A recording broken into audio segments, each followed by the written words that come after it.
എല്ലാ സഹോദരങ്ങൾക്കും നമ്മുടെ യൂട്യൂബ് ചാനലിലേക്ക് സ്വാഗതം.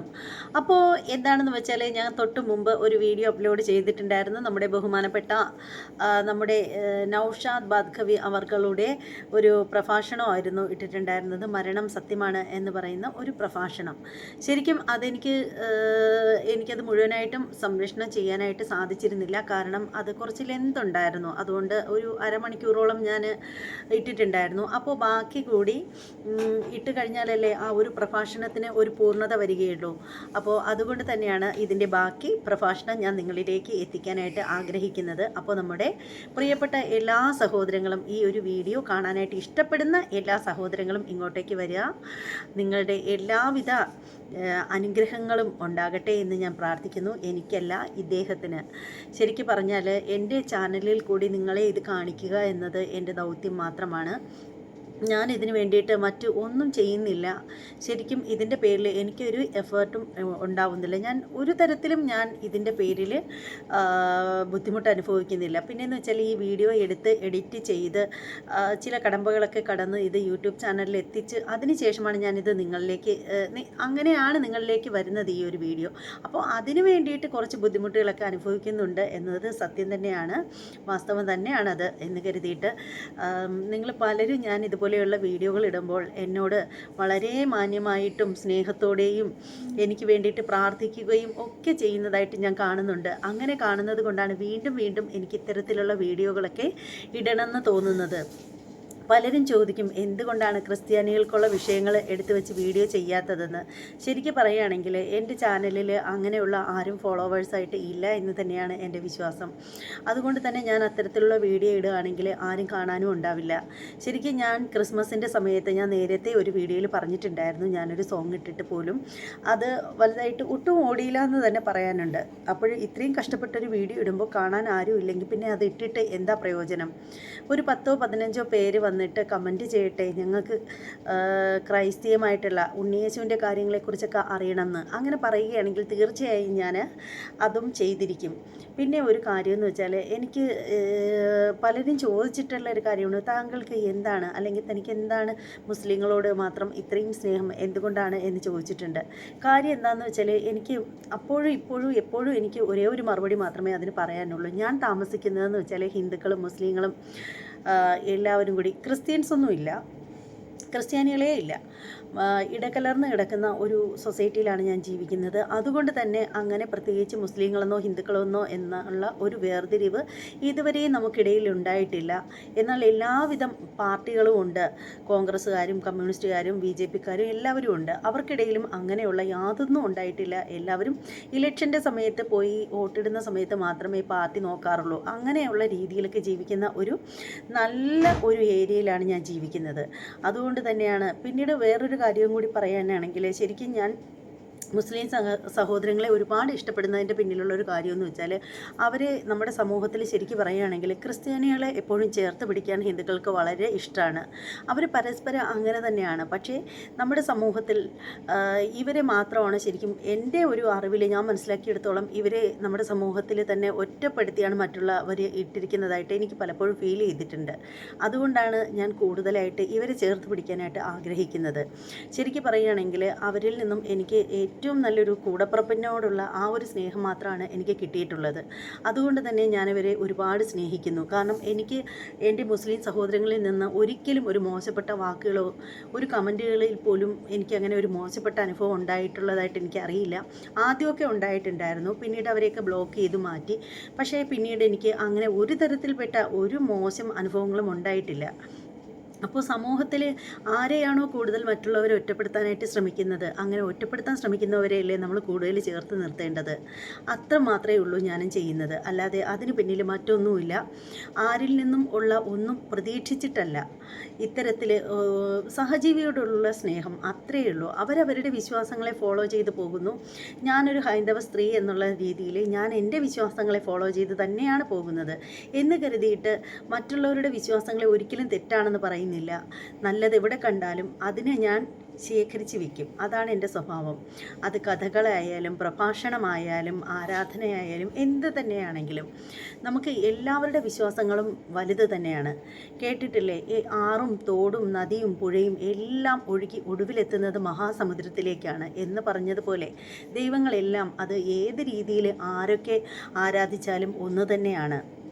വിളിച്ചാൽ വിളി കേൾക്കുന്നത് ഈശ്വരൻ തന്നെയാണ്. അത് നമ്മൾ ഹൈന്ദവർ ശരിക്കും ബഹുദൈവ വിശ്വാസികളാണ് അല്ലേ? പക്ഷേ ബഹുദൈവ വിശ്വാസികളാണ്. പക്ഷേ ക്രിസ്ത്യൻസും അവർ ജീസസിനെയാണ് വിശ്വസിക്കുന്നത്. അതുപോലെ തന്നെ ഇവർ അല്ലാഹുവിനെയാണ് വിശ്വസിക്കുന്നത്. ഞങ്ങൾ ഒരുപാട് ദൈവങ്ങളെ വിശ്വസിക്കുന്നു. അതുകൊണ്ട് തന്നെ നമുക്ക് ഇഷ്ടമുള്ള ദൈവങ്ങളെ, അത് ക്രിസ്ത്യനെ ആയാലും അല്ലാഹുവിനെ ആയാലും ആരെയാണെങ്കിലും പ്രാർത്ഥിക്കാനുള്ള സ്വാതന്ത്ര്യം നമുക്ക് നമ്മുടെ മതത്തിന് ഉള്ളിൽ തന്നെ ഉണ്ട്. ഇനി മതത്തിനുള്ളിൽ അങ്ങനെ ഇല്ലെങ്കിലും അത് ഓരോ വ്യക്തികളുടെയും സ്വാതന്ത്ര്യമാണ്.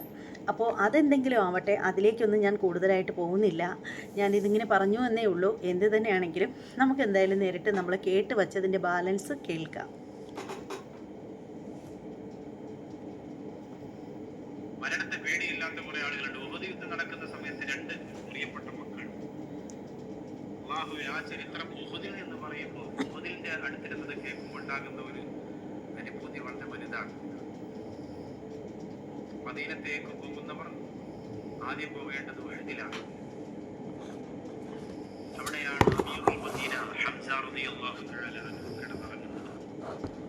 മുസ്തഖ് ബിൻ ഉമൈർ റളിയല്ലാഹു അൻഹു കിടന്നുറങ്ങുന്നത്.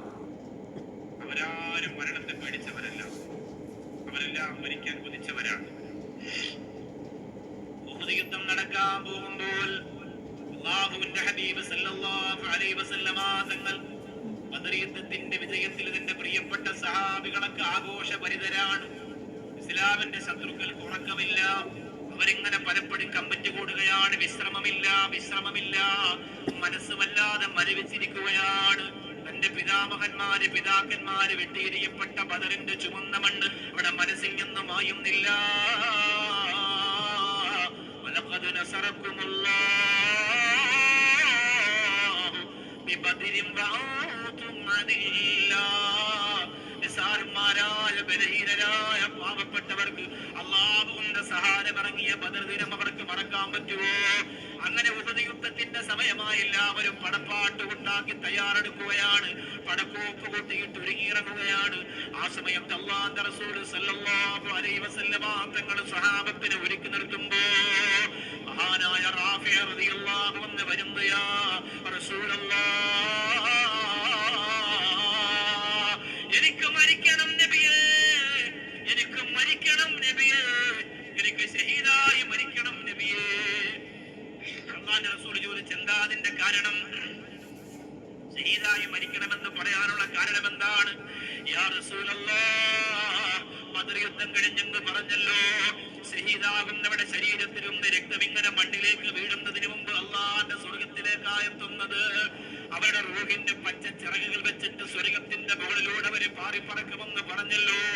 യാ റസൂലല്ലാഹ്, എനിക്കങ്ങനെ മരിക്കണം നബിയേ. പുന്നാര ഹബീബ് സല്ലല്ലാഹു അലൈഹി വസല്ലമ തങ്ങൾ പറഞ്ഞു കൊടുക്കുന്ന റാഫിയെ, നിനക്ക് ചെറിയ പ്രായമാണ് മോനെ, നീ ഒരുപാട് വളർന്നിട്ടില്ല മോനെ, ഇനി ഒരുപാട് ജീവിതം ബാക്കിയുണ്ട് മോനെ, നിന്റെ കുടുംബത്തിന് വേണ്ടി നിനക്ക് വേണ്ടി ജീവിക്കാൻ ഇനി ജീവിതം ആവശ്യം ബാക്കിയുണ്ട്. അതുകൊണ്ട് റാഫിയെ, നീ ഇന്ന് യുദ്ധത്തിൽ പങ്കെടുക്കരുതെന്ന് ആരംഭ റസൂല് പറയുമ്പോ, യാ ഹബീബല്ലാഹ്, എന്നെ മടക്കി വിടരുന്ന് കരഞ്ഞുകൊണ്ട് അല്ലാഹുവിന്റെ റസൂലിനോട് പറയുന്നത് ടൂറിന് കൊണ്ടുപോകാനല്ല, വികാരാഞ്ജലിൽ കൊണ്ടുപോകാനല്ല, ആസ്വാദനത്തിന്റെ മനോഹാരിതമായ യാത്രാനുഭവങ്ങളെ ഹൃദയത്തിലേക്ക് പകർത്തി വെക്കാനല്ല, ഈ ലോകത്തിൽ നിന്ന് മരിക്കാനാണ് ചെറുപ്പക്കാരാ. അല്ലാഹുവിന്റെ ദീനിന് വേണ്ടി മരിക്കാനാ മക്കളെ. 10-20 വയസ്സായിട്ട് പോലും കൃത്യമായിട്ട് നമസ്കരിക്കാൻ സമയം കിട്ടാത്ത എന്റെ പെരുമാതരയിലെ ചെറുപ്പക്കാരാ, ചുണ്ടിനടിയിൽ ലഹരി ഉപയോഗിച്ചുകൊണ്ട് വെള്ളിയാഴ്ച പോലും പള്ളിയിൽ 12 മണിയായാലും വാക്യകത്ത് കിടക്കുന്നൊരു തുപ്പിക്കളയാൻ കഴിയാതെ അല്ലാഹുവിന്റെ ദീനിനെ പുച്ഛിക്കാനുള്ള പ്രായം വന്നുപോയ, അതിന് മാത്രം തന്റെ ഇടവും അഹങ്കാരവും വന്നുപോയ മക്കളെ, ഇത് ആരുടെ മുമ്പിലാണ് ഈ ചരിത്രം ഞാൻ പറയുന്നതെന്ന് ചിന്തിച്ചു പോവുകയാ. മഹാനായ റാഫി റളിയല്ലാഹു അൻഹു ചെറിയ കുട്ടിയാണ്. യാ റസൂലല്ലാഹ്, എന്നെ കൊണ്ടുപോകണം നബിയേ, എനിക്ക് മരിച്ചിട്ട് സ്വർഗത്തിലൂടെ പറക്കണം നബിയേ. ഈ ഭൗതിക ലോകത്തിന്റെ ഒരു സ്വപ്നങ്ങളും അവനെ തകർക്കുന്നില്ല. കല്യാണ സ്വപ്നം ഒരിക്കലും അവനെ വ്യാമോഹത്തിങ്ങളൊന്നും ആ വലയിൽ വീഴുന്നില്ല. നാളെ ജീവിക്കാനുള്ള ഭൗതിക ലോകത്തിന്റെ സുഖരസങ്ങളൊന്നും അവനെ വേട്ടയാടുന്നില്ല. ആ പ്രിയപ്പെട്ട പൊന്നുമോനോട് അല്ലാഹുവിന്റെ റസൂൽ അവസാനം പറഞ്ഞ റാഫിയേ, നീ ചെറിയ പ്രായമായതുകൊണ്ട് ഉഹദ് യുദ്ധത്തിൽ കൊണ്ടുപോകാൻ കഴിയില്ല. അവസാനം ഒരു വലിയ സ്വഹാബിയോട് റാഫി റളിയല്ലാഹു അൻഹു പോയി പറഞ്ഞു, നിങ്ങളൊന്ന് പറയിക്കാം, ഒന്ന് പറയും മുത്തുനബിയോട്, എന്റെ കഴിവിനെ കുറിച്ചൊന്ന് പറഞ്ഞു കൊടുക്ക്, ഞാൻ ചെറിയ കുട്ടിയാണെന്ന് നോക്കണ്ട, നല്ല കഴിവാണ് എനിക്ക്, പറഞ്ഞു കൊടുക്ക്. ആ സ്വഹാബി ഒന്ന് മുത്തുനബിയോട് പറഞ്ഞു, സല്ലല്ലാഹു അലൈഹി വസല്ലം, യാ റസൂലല്ലാഹ്, നല്ല അമ്പെയ്ത്തുകാരനാണ് റാഫി റളിയല്ലാഹു അൻഹു.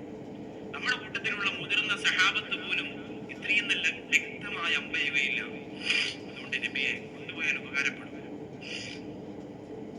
അങ്ങനെ റെക്കമെൻഡുകൾ വന്നപ്പോൾ നബി സല്ലല്ലാഹു അലൈഹി വസല്ലം തങ്ങൾ പറഞ്ഞു, എന്നാൽ റാഫി റളിയല്ലാഹു അൻഹുവിനെ കൊണ്ടുപോകാം. യുദ്ധത്തിന് കൊണ്ടുപോയി ഷഹീദാകുമെന്ന് ഉറപ്പുള്ള റാഫി റളിയല്ലാഹു അൻഹുവിന്റെ സന്തോഷം കോടിക്കണക്കിന് രൂപ കിട്ടുന്നവരെക്കാളുള്ള ആനന്ദമായിരുന്നു. അല്ലാഹുവേ, നമ്മൾ ആലോചിച്ചു കാര്യങ്ങളെ കുറിച്ച്. ആ ഉഹദിൽ നിന്നിട്ട് ഇത് ചിന്തിക്കുമ്പോ നെഞ്ചു നീറിപ്പോകും. മഹാനായ റാഫി റളിയല്ലാഹു അൻഹു എന്ന കൂട്ടുകാരനെ ഉഹദ് യുദ്ധത്തിൽ എടുത്തു എന്നറിഞ്ഞപ്പോ കൂടെ നടക്കുന്ന സമ്രത്ത് റളിയല്ലാഹു അൻഹുവിന് ഈഗോ ഓടി വരികയാണ്. യാ റസൂലല്ലാഹ്, എന്റെ കൂട്ടുകാരനായ റാഫി റളിയല്ലാഹു അൻഹുവിനെ ഉഹദ് യുദ്ധത്തിന്റെ അണികളിൽ പെടുത്തിയും അറിഞ്ഞല്ലോ നബിയേ. അപ്പൊ ഞാനോ റസൂലേ, അപ്പൊ ഞാനോ ഹബീബേ. 11 വയസ്സുള്ള മാതാവാണ്, 11 വയസ്സുള്ള മാതാവാണ്. എന്റെ പ്രിയപ്പെട്ടവരെ, എറണാകുളം ജില്ലയിൽ 11 വയസ്സുള്ള മോനാണ്. എറണാകുളം ജില്ലയിൽ ഒരു മാതാവിനെ 11 ചവിട്ട് നെഞ്ചത്ത് ചവിട്ടിയത്.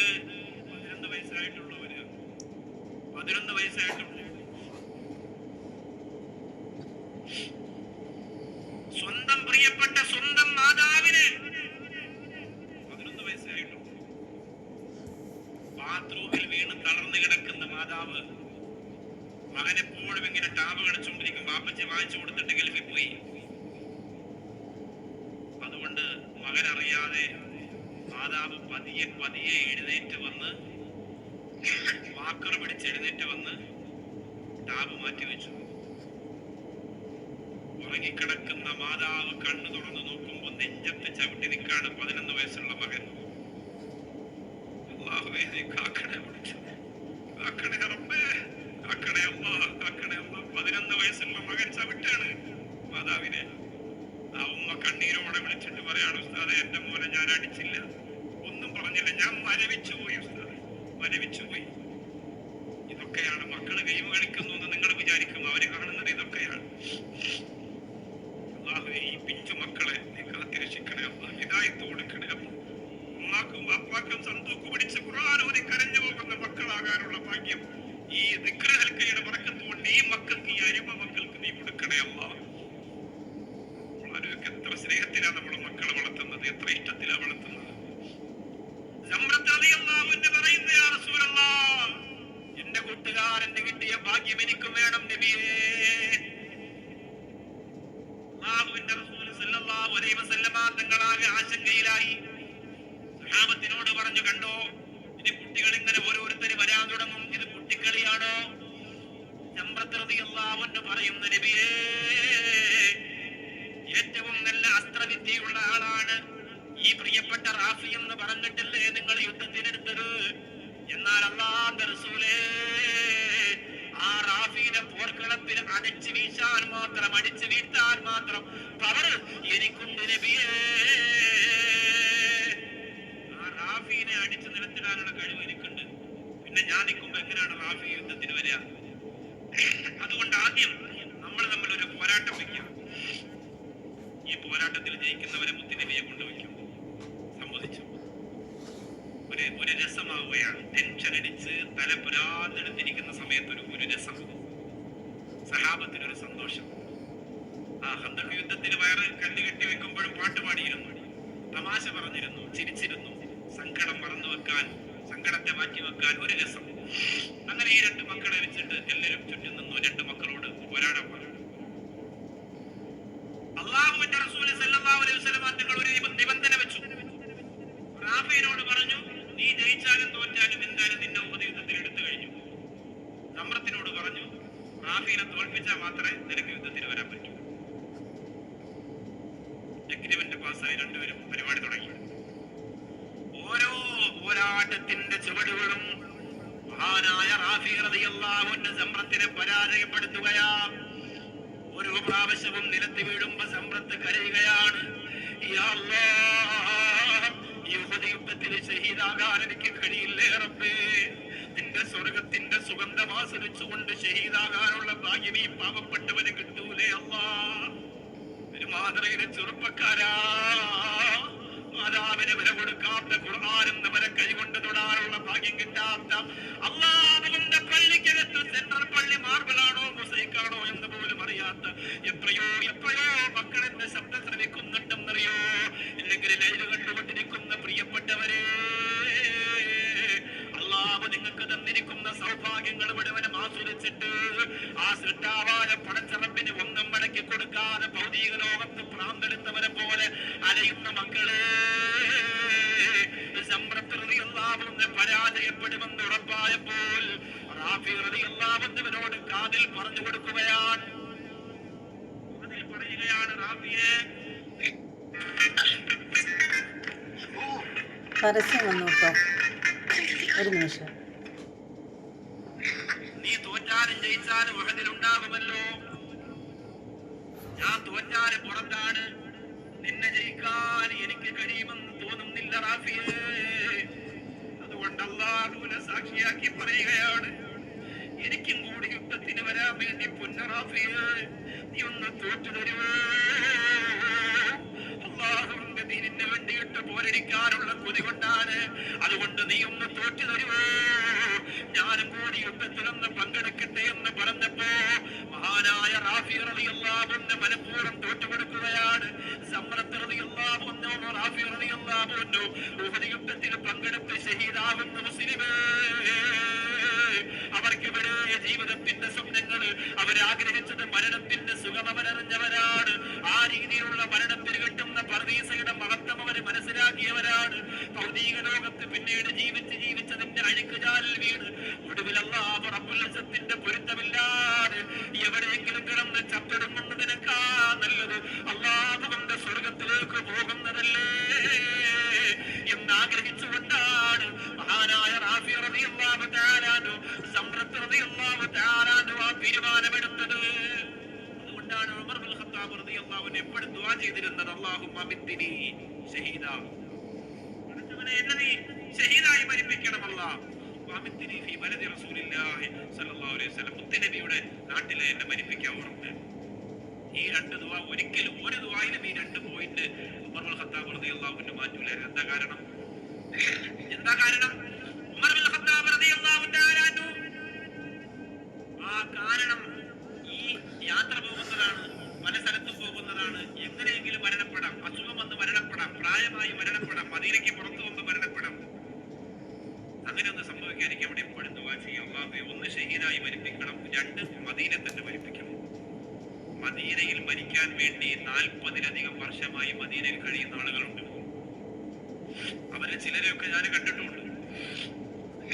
മദീനയിൽ തന്നെ മരിക്കാൻ വേണ്ടി ഹറമിന്റെ അതിർത്തി വിട്ടുപോലും പുറത്തു പോകാതെ മരണം കാത്തവിടെ കഴിയുന്നവരുണ്ട്. എന്ത് രസമാണ് അല്ലേ? ജമല്ലയിൽ തങ്ങള് കോഴിക്കോട് വലിയ കഥയില്ലേ, ജമല്ലയിൽ തങ്ങൾ ഉംറയ്ക്ക് പോയപ്പോ അവരെ കൂടെ ഉണ്ടായിരുന്ന ഒരു സഹോദരി, ഞങ്ങളൊക്കെ ഉംറയ്ക്ക് പോയപ്പോ താമസിച്ചിരുന്ന റൂമിലാണ് താമസിച്ചത്. ആ റൂം തുറന്നാൽ ജന്നത്തുൽ ബഖീ മുഴുവൻ കാണാം. മദീനയിൽ അടക്കം ചെയ്യപ്പെട്ടിരിക്കുന്ന ജന്നത്തുൽ ബഖീയിലെ മുഴുവൻ ഖബറാളികളുടെ ഖബർ കാണാം. അത് നോക്കിയിരുന്നിട്ട് ഒരു സഹോദരി പറഞ്ഞു, അത്രേ അല്ലാഹുവേ, എത്ര മയ്യത്ത്, ഇങ്ങനെ മയ്യത്ത് കൊണ്ടുപോകുന്ന കാണാം, ആളുകൾ യാസീനോദി നടക്കുന്നത് കാണാം, സെക്യൂരിറ്റി നിൽക്കുന്നത് കാണാം, വൃത്തിയാക്കുന്നത് കാണാം. അല്ലാഹുവേ, ഇതുപോലെ തൊട്ടടുത്ത് മദീനയുടെ പച്ചക്കുമ്പ നബവി, അപ്പോ പഠിച്ചവനെ ഇതുപോലെ ഒന്നും മരിക്കാനൊന്നും ഞങ്ങൾക്ക് അതിനുള്ള ഭാഗ്യമൊന്നും ഉണ്ടാവില്ലല്ലോ റബ്ബേ എന്ന് പറഞ്ഞ് അതിന്റെ മുകളിലിരുന്ന് ഖുർആൻ ഓതി കരയുമായിരുന്നു എന്നാണ് കൂടെയുള്ള റൂമിലെ ആളുകൾ പറഞ്ഞത്. ഒരു ദിവസം മസ്ജിദ് നബവിയിൽ നിന്ന് റൂമിൽ നിന്ന് മസ്ജിദ് നബവിയിലേക്ക് നിസ്കാരത്തിന് വേണ്ടി ഇറങ്ങി നടന്ന് താഴത്തെ സ്റ്റെപ്പിലെത്തുമ്പോ ക്ഷീണിച്ച് തളർന്ന് വീണ് അവർ മരണപ്പെട്ടു. പ്രത്യേകിച്ച് ഒരു അസുഖമില്ലായിരുന്നു അവർക്ക്. ചിലപ്പോ അങ്ങനെയാണ്. കണ്ട് കൊതി തീർന്നതാരാ മദീന, കൊണ്ടുപോയത്ര ജീവൻ മദീന. അതാണ് കൊണ്ടുപോയത്ര ജീവൻ മദീന എന്ന് പറഞ്ഞാൽ ആർത്തിയോടുകൂടി മദീനയെ നോക്കുന്ന ചില ആളുകളെ മദീന തന്നെ ഇങ്ങനെ പിടിച്ചെടുക്കും. പോയിരുന്നോ നിങ്ങൾ മദീന, കൈകൾ മുത്തി മണത്തോ നബീന. പോയിരുന്നോ നിങ്ങൾ മദീന, കൈകൾ മുത്തി മണത്തോ നബീന. എന്നെ ഒഴിവാക്കിടല്ലേ മദീന, എന്നെ ഒഴിവാക്കിടല്ലേ മദീന. കണ്ണിലണവാക്കിടേ നബീന. മരണം കൊതിക്കുന്നവരാണ് അവിടെ കുറെ ആളുകൾ. എത്ര രസമുള്ള മയ്യത്ത്. ഇങ്ങനെ മയ്യത്ത് ഇങ്ങനെ പോകുന്ന കണ്ട കല്യാണ ഘോഷയാത്ര പോലെയാണ്. അങ്ങനെ ആഘോഷിക്കാണ് മരണത്തെ. ഒരു കുഞ്ഞ് മരിച്ചു ഹറമില്. ആ കുഞ്ഞിന്റെ വാപ്പ മടിയിൽ ആ കുഞ്ഞിനെ വെച്ചിരിക്കാൻ. ഒരു തുള്ളി കണ്ണീരാവാൻ മുഖത്തുനിന്ന് വീഴുന്നില്ല. ലക്ഷക്കണക്കിന് ആളുകൾ മസ്ജിദുൽ നബവിയിൽ നിസ്കരിച്ചിട്ട് ആ വാപ്പ കുഞ്ഞുമോനെ സ്വർഗത്തിൽ വെക്കാൻ പോകുമ്പോ എന്തിന് കരയണം? മരണത്തിന്റെ സന്തോഷം കാത്തു കഴിയുന്ന എത്രയോ ആളുകളുണ്ട്. എന്നാൽ മഹാനായ ഉമർ ഇബ്നു അബ്ദുൽ അസീസ് റളിയല്ലാഹു തആല ഒരു മയ്യിത്തടക്കാൻ വേണ്ടി കൊണ്ടുപോവുകയാണ്. കേട്ടോ പ്രിയപ്പെട്ടവരെ, പഠിച്ചോ പ്രിയപ്പെട്ടവരെ. മഹാനായ ഉമർ ഇബ്നു അബ്ദുൽ അസീസ് റളിയല്ലാഹു അൻഹു, ഉമർ രണ്ടാമനാണ്, നീതിമാനാണ്. ആ മഹാനായ ഉമർ ഇബ്നു അബ്ദുൽ അസീസ് റളിയല്ലാഹു അൻഹു ഒരു മയ്യിത്ത് കൊണ്ടുപോവുകയാണ്. പ്രിയപ്പെട്ട അനുയായികളിൽ പലരും കൂടെയുണ്ട്, കുറെ ജനസാഗരമുണ്ട് കൂടെ.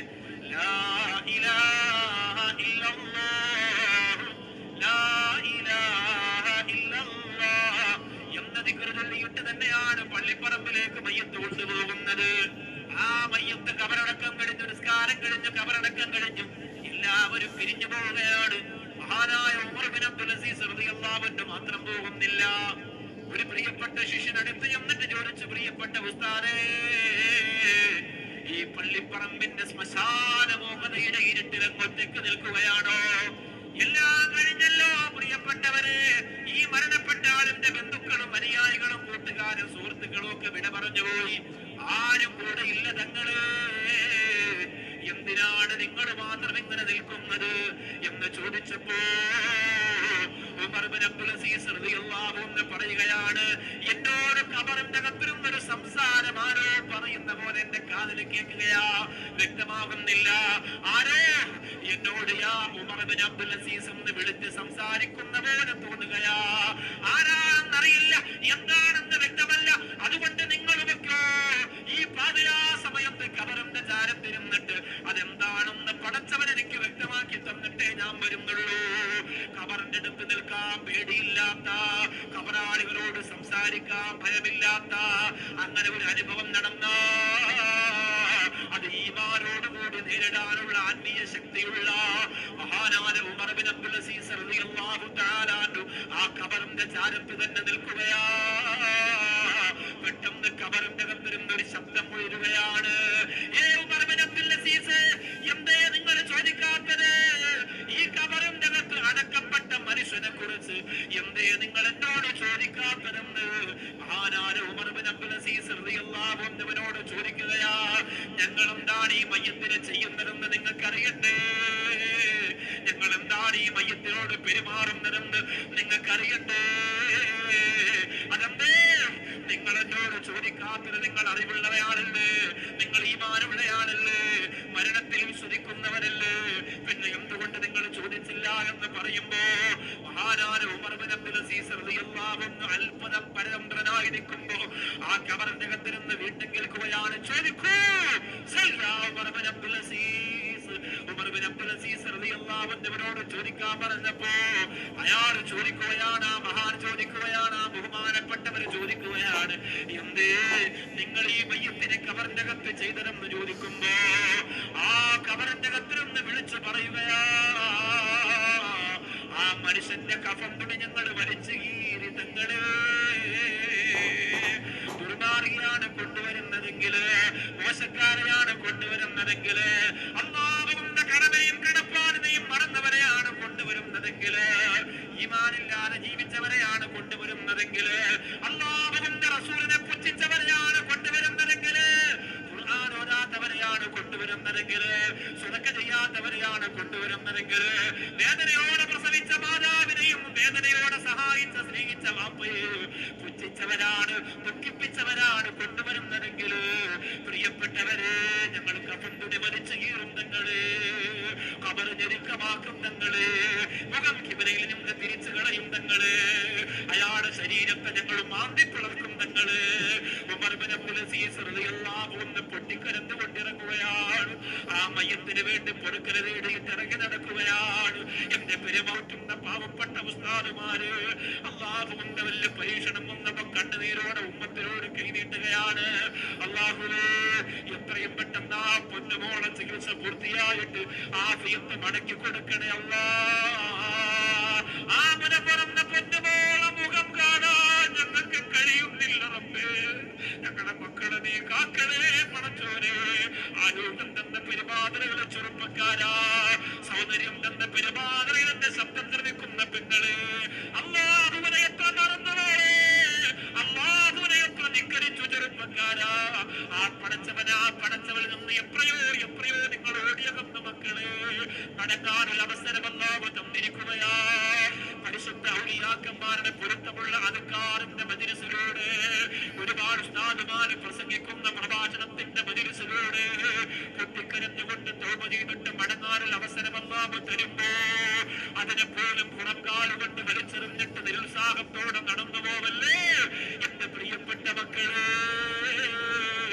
അല്ലാഹുവിന്റെ അപാരമായ പൊരുത്തവും തൃപ്തിയും അല്ലാഹു നിങ്ങൾക്ക് തരുമ്പോ നിങ്ങൾ തട്ടിക്കളയല്ലേ. വലിയ തെറ്റുകുറ്റങ്ങളാണെങ്കിലും ഞാൻ ഓർത്തു തരാം. നിങ്ങൾ ദുആ ചെയ്യുന്നത് കേൾക്കാൻ വേണ്ടി ഞാൻ കാത്തിരിക്കുകയാണെന്ന് കരുണക്കടലായ റബ്ബ് തന്റെ അനുയായി വൃന്ദങ്ങളോട് പറയുമ്പോ, എന്റെ പ്രിയപ്പെട്ടവരെ, നമ്മൾ ആലോചിച്ച് നോക്ക്. നമുക്ക് കിട്ടിയ അവസരത്തെ നമ്മൾ ഉപയോഗപ്പെടുത്തുന്നുണ്ടോ? നമുക്ക് കിട്ടിയ അവസരത്തെ നമ്മൾ ഉപയോഗപ്പെടുത്തുന്നുണ്ടോ? ഇവിടെ തന്നെ എത്രയോ വലിയ സുവർണ അവസരമാണ്. അറിയാതെ കൊതിച്ചു. എന്തല്ലേ, സമയം പോയതേ അറിഞ്ഞില്ല. വളരെ അതിമനോഹരമായ ഒരു പ്രഭാഷണമായിരുന്നു. ശരിക്കും ഞാൻ മറ്റാരുടെയും പ്രഭാഷണം കണ്ടിട്ടില്ല. ഞാൻ ആകെ കണ്ടിട്ടുള്ളത് ഇദ്ദേഹത്തിൻ്റെ പ്രഭാഷണമാണ്. എനിക്കൊരുപാട് ഇഷ്ടമായതാണ്. ശരിക്കും അഡിക്ഷനായി എന്ന് വേണമെങ്കിൽ പറയാം. അത്രയ്ക്ക് ഇഷ്ടമായി കേട്ടോ. ഞാൻ സമയം കിട്ടുമ്പോഴൊക്കെ ഏതെങ്കിലുമൊക്കെ ചെറുതൊക്കെ എടുത്ത് കാണാറുണ്ട്. എന്തായാലും എനിക്കൊരുപാട് ഇഷ്ടമായി ഈ ഒരു പ്രഭാഷണം. നിങ്ങൾക്കും ഇഷ്ടമായി എന്ന് വിശ്വസിക്കുന്നു. എന്താണെങ്കിലും നിങ്ങളുടെ അഭിപ്രായം കൂടി ഒന്ന് കമൻറ്റ് ചെയ്തേക്കണം. സമയം കിട്ടുമ്പോഴൊക്കെ ഇതുപോലെ പ്രഭാഷണങ്ങളും കൂടി അപ്ലോഡ് ചെയ്യാൻ ശ്രമിക്കാം കേട്ടോ. പിന്നെ നമ്മുടെ ചാനലെന്ന് പറഞ്ഞാൽ റിയാക്ഷൻ വീഡിയോയുടെ ചാനലാണ്. അപ്പോൾ അതിനകത്ത് റിയാക്ഷൻ വീഡിയോകളാണ് സ്വാഭാവികമായിട്ടും ഇടേണ്ടത്. അപ്പോൾ എന്നാൽ പോലും നിങ്ങളുടെയൊക്കെ അഭിപ്രായവും നിങ്ങളുടെയൊക്കെ ആ ഒരു പ്രോത്സാഹനവും ഒക്കെ മാനിച്ചിട്ട് ഞാൻ ഇതുപോലെയുള്ള വീഡിയോകളും കൂടി അപ്ലോഡ് ചെയ്യുന്നതായിരിക്കും. അപ്പോൾ എന്തായാലും ഇതിപ്പോൾ 28 മിനിറ്റ് ആയിട്ടുണ്ട്. അപ്പോൾ എല്ലാവരോടും പറയാനുള്ള ഒരു കാര്യമെന്ന് വെച്ചാൽ, എല്ലാവരും നന്നായിരിക്കട്ടെ. എല്ലാവരും നന്നായിരിക്കുമ്പോൾ, എല്ലാവരും ഒരുമിച്ച് ചിരിക്കുമ്പോഴാണ് ആ ചിരിക്ക് ഭംഗി കൂടുന്നത്.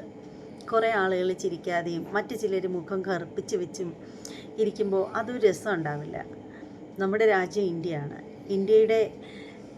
ഇന്ത്യയുടെ ത്രിവർണ്ണ പതാകയാണ് ഇന്ത്യയിൽ. കുങ്കുമം, പച്ച, ചുവപ്പ് നിറങ്ങളാണ് നമ്മുടെ ഇന്ത്യയുടെ ഫ്ലാഗിനുള്ളത്. എന്നതുപോലെ തന്നെ നമ്മൾ 3 പേരും, ഹിന്ദുവും ക്രിസ്ത്യാനിയും മുസൽമാനും ഒരുമിച്ച് നിൽക്കുന്നൊരു ഇന്ത്യ. അത് തന്നെയാണ് ഇപ്പോഴും ഇന്ത്യ. എന്തൊക്കെ ഉണ്ടായാലും നമ്മൾ 3 വിഭാഗക്കാരെയും ഇവിടെ നിന്ന് ഓടിക്കാനോ അല്ലെങ്കിൽ നമുക്കെതിരെ എന്തെങ്കിലും ചെയ്യാനോ മറ്റാർക്കും കഴിയില്ല. വെറുതെ കിടന്ന് സംസാരിക്കാം, അല്ലെങ്കിൽ എന്തെങ്കിലുമൊക്കെ പറയാം, പരസ്പരം കരിവാരി എറിയാം എന്നൊക്കെ മാത്രമല്ലാതെ അതിനപ്പുറത്തേക്ക് ഒന്നും നടക്കാൻ പോകുന്നില്ല.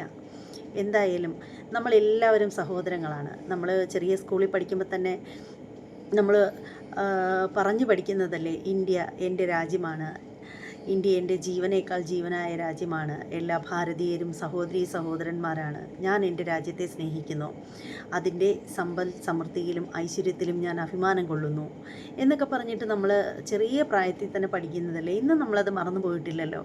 അതിന്നും നമ്മുടെ മനസ്സിൽ അന്നത്തെ പോലെ തന്നെ അടിയുറച്ചിരിപ്പുണ്ട്. അപ്പോൾ അതിൽ നിന്ന് നമ്മൾ എന്താ മനസ്സിലാക്കേണ്ടത്? നമ്മളെല്ലാവരും എന്താണ്, നമ്മളെല്ലാവരും ഒരു രാജ്യക്കാരാണ്, നമ്മളെല്ലാവരും ഒറ്റക്കെട്ടായിട്ട് ജീവിക്കാനുള്ള ആളുകളാണ്. അപ്പോൾ അതെന്നും അങ്ങനെ തന്നെ ആവട്ടെ. അപ്പോൾ ഇനിയും ഇതുപോലെ നല്ല നല്ല വീഡിയോകളുമായിട്ട് വരാം. ജയ് ഹിന്ദ്.